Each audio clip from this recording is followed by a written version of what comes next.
সোনা সংসারে সব বন্ধুদের স্বাগত। আজকে আমি রান্না করব বন্ধুরা আলু দিয়ে এঁচড় দিয়ে মটন কিমা, মানে মটন কিমা দিয়ে আর এঁচড় রান্না করব আলু দিয়ে এঁচড় দিয়ে। তো এখানে আমি নিয়ে নিয়েছি অল্প করে চর্বি আর মটন কিমা আছে, আর এখানে আছে দেখতেই পাচ্ছেন আলু আর এঁচড় কেটে নিয়েছি। আর এখানে আছে আপনার কাঁচা পাকা লঙ্কা, শুকনো লঙ্কা, আদা রসুন, গোটা গরম মশলা,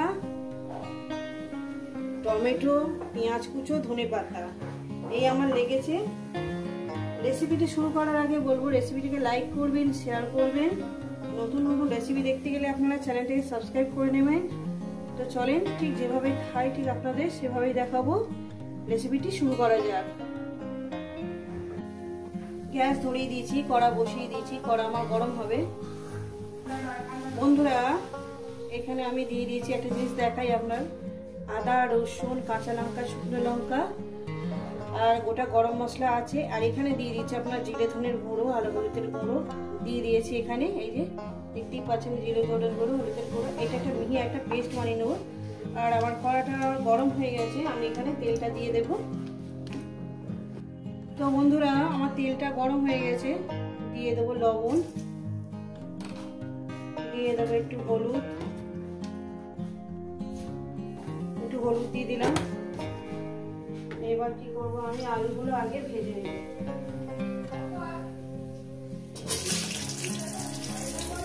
তো বন্ধুরা আলুগুলো ভেজে দিয়েছি, এবার আলুগুলো সুন্দর করে আমি ভেজে নেব।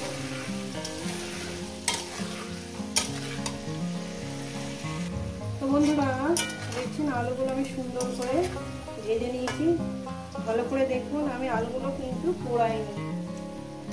এবার আলুগুলোকে আমি তুলে নেব।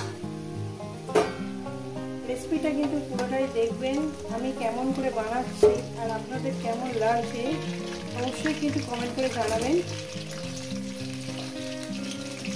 আলুগুলো তুলে নেব। এরপর আমি এখানে এঁচড়গুলো দিয়ে দেবো। এঁচড়গুলোকে সুন্দর করে আলুর মতন করেই ভেজে নেব। আর তেলের মধ্যে লবণও আছে, হলুদও আছে, আমার আর কিচ্ছু দিতে লাগবে না। এটা সুন্দর করে আমি ভেজে নেব। তো বন্ধুরা আমার এঁচড় সিদ্ধ হয়ে গেছে, আমি এঁচড়টাকেও তুলে নেব। দেখছেন তো কিভাবে আমি রান্নাটা করছি, এঁচড়টাকে তুলে নেব। এরপর দিয়ে দেবো আমি এখানে তেজপাতা আর একটু গোটা জিরে,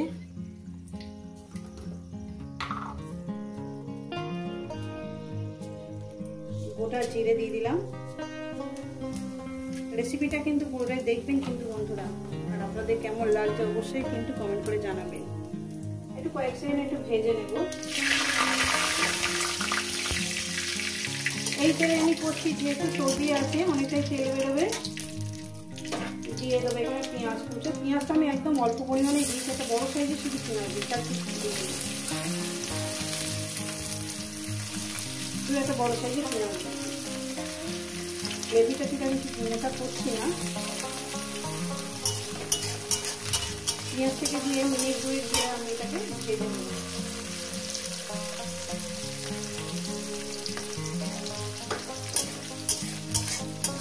সবকিছু বেশি গ্রেভি ঠিক ভালো লাগে না। আর এখানে দিয়ে দেবো আপনার 1 চামচ লবণ, আর লবণ দেবো না যেহেতু আলু আর এঁচড়ে লবণ দেওয়া আছে। এটাকে মিনিট 2 ধরে ভেজে নেব। এরপর দিয়ে দেবো, পেঁয়াজটাকে আমি ভেজে নিয়েছি। এরপর দিয়ে দেবো এই চিকেন কিমা আর চর্বিটা দিয়ে দিলাম। এটাকেও আমি একটু ভেজে নেব মিনিট 2 ধরে, 2-3 মিনিট ধরে ভেজে নেবো এটা।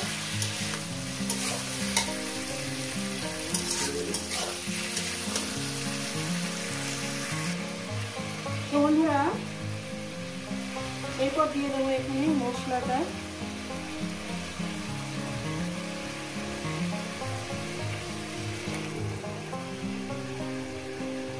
মশলা ঘাটি ধোয়া জলটা আমি দিয়ে দেবো, অল্প করে দেবো,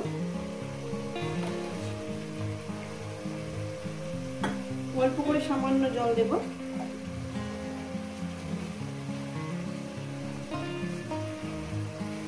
দিলাম। এবার এটাকে আমি যতক্ষণ না মশলা থেকে তেলটা আলাদা হয়ে যাচ্ছে ততক্ষণ এটাকে আমি কষবো।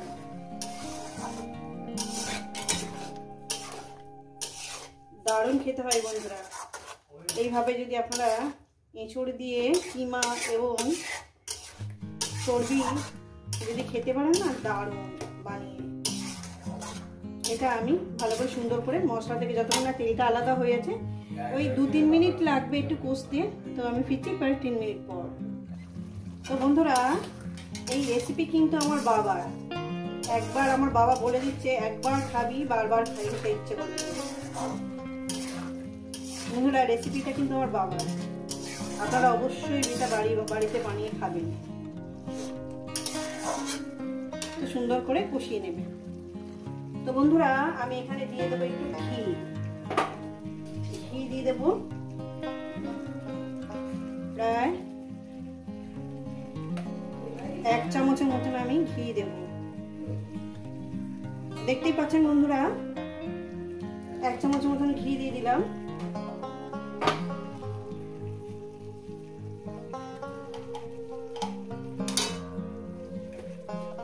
ঘিটা দিয়ে কষবো।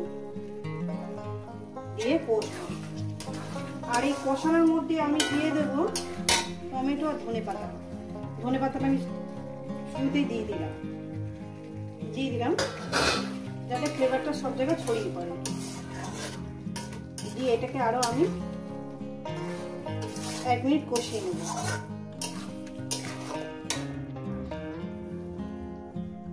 তো বন্ধুরা, কষানোর মধ্যে একটু জল দিয়ে দেব, গরম জল।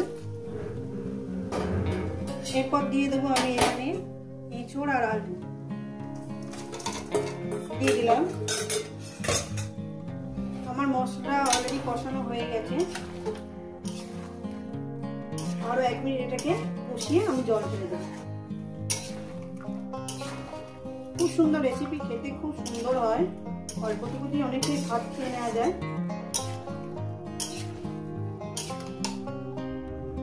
তো বন্ধুরা, এখানে দিয়ে দেবো জল, একদম ফুটন্ত জল দিয়ে দিলাম। এটাকে আমি একটু কভার করে মিনিমাম 5-6 মিনিটের জন্য আমি এটাকে চাপা দিয়ে দেবো। ফুটন্ত জল দিয়ে দিয়েছি, এটাকে আমি চাপা দেব। তো বন্ধুরা, আমি এখানে চাপা দিলাম, দিচ্ছি 5-6 মিনিট পর।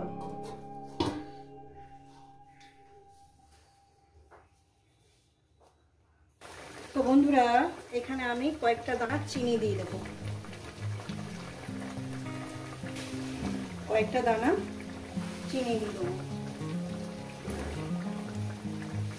দিয়ে দেবো একটু সামান্য পরিমাণে লবণ। একটু লবণ কম হয়েছে, দিয়ে দিলাম।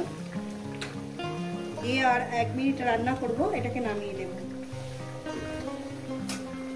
আমার কমপ্লিট হয়ে গেছে।